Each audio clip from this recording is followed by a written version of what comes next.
Students, তোমরা যারা এবার 5th সেম পরীক্ষা দিয়ে 6th সেমে উঠেছো, তো তোমাদের যে সিসি পেপার অর্থাৎ সিসি 13 এবং সিসি 14 তার সিলেবাস এবং তোমরা কি কি বই ফলো করবে সেগুলি সম্পর্কে আমি একটুখানি আলোচনা করছি।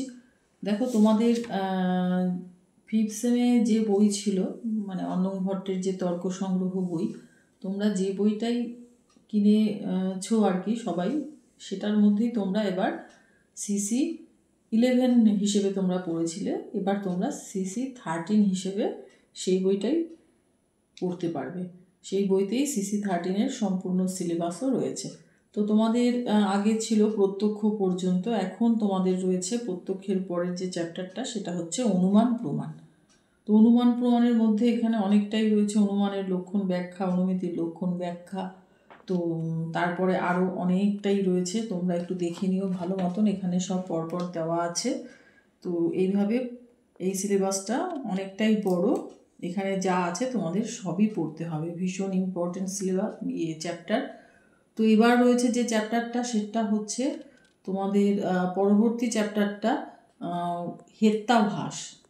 এই চ্যাপ্টারটাও ভীষণভাবে ইম্পর্টেন্ট, খুব ভালো করে পড়তে হবে। এখান থেকে তোমাদের লজিক আসবে, ইন্ডিয়ান লজিক ভালোভাবে প্র্যাকটিস করতে হবে। এখানে যে চ্যাপ্টারগুলো আমি দিয়েছি সেগুলো ভালো করে তোমরা দেখে নাও, তোমাদের বইতেও তোমরা এগুলো মার্ক করে নিতে পারবে কী কী চ্যাপ্টার রয়েছে। তো এবার আমি আসছি পরবর্তী চ্যাপ্টারে। পরবর্তী চ্যাপ্টার হচ্ছে তোমাদের উপমান প্রমাণ। উপমান প্রমাণ যে চ্যাপ্টারটা রয়েছে সেখানটা, এই চ্যাপ্টারটা একটু ছোটই আছে তুলনামূলক, অনুমিতি বা অনুমান আর হেত্তাভাসের তুলনায় এটা একটু ছোট চ্যাপ্টারই আছে।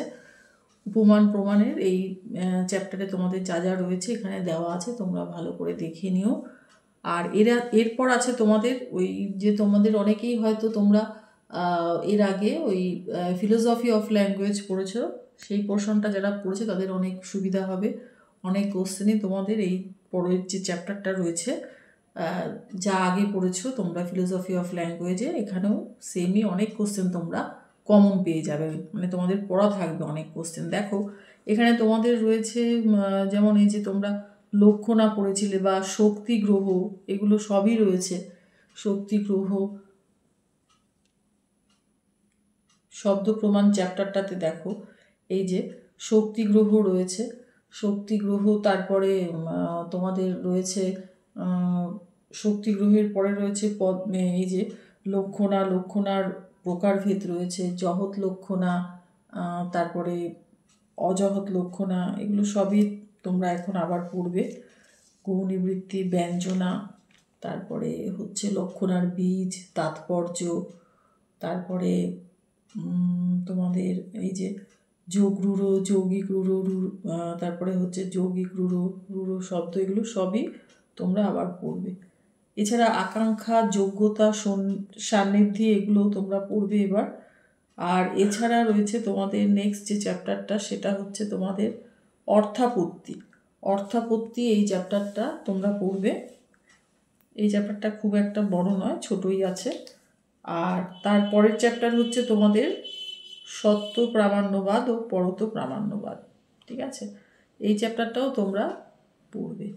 এই হলো তোমাদের মোটামুটি সিসি 13-এর সিলেবাস। তো তোমরা দেখে নিও ভালো করে, এবং বই যদি তোমাদের থাকে বইতে মার্ক করে নিও, তাহলে তোমাদের পড়তে সুবিধা হবে। যার যে বই থাকুক, নতুন করে আর কোনো বই কিনতে হবে না। আর এরপর আসছি আমি তোমাদের সিসি 14-এর সিলেবাসে। সিসি 14 দেখো, সিসি 14-এ তোমরা এবার পড়ছো ওয়েস্টার্ন এথিক্স, মানে পাশ্চাত্য নীতিবিদ্যা। তোমরা আগে পড়েছিলে সিসি 12-এ পড়েছিলে তোমরা ইন্ডিয়ান এথিক্স, মানে ভারতীয় নীতিবিদ্যা।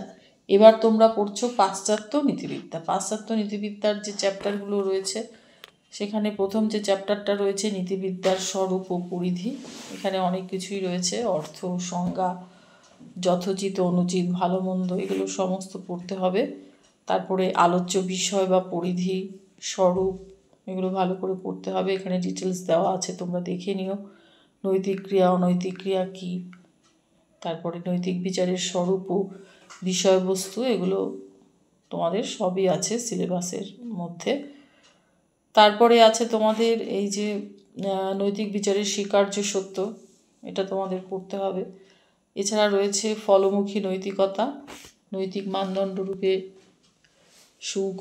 সুখবাদ, উপযোগবাদ, এগুলো সমস্ত পড়তে হবে তোমাদের।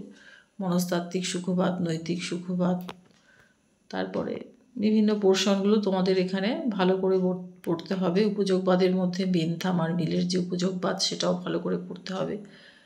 এছাড়া উপযোগবাদকে বিভিন্নভাবে ভাগ করা হয়, যেমন কর্মভিত্তিক, সাধারণ ও নিয়মভিত্তিক উপযোগবাদ, এটাও তোমরা পড়বে।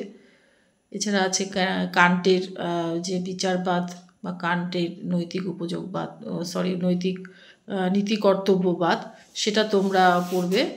আর সর্বশেষ যে চ্যাপ্টারটা তোমাদের রয়েছে,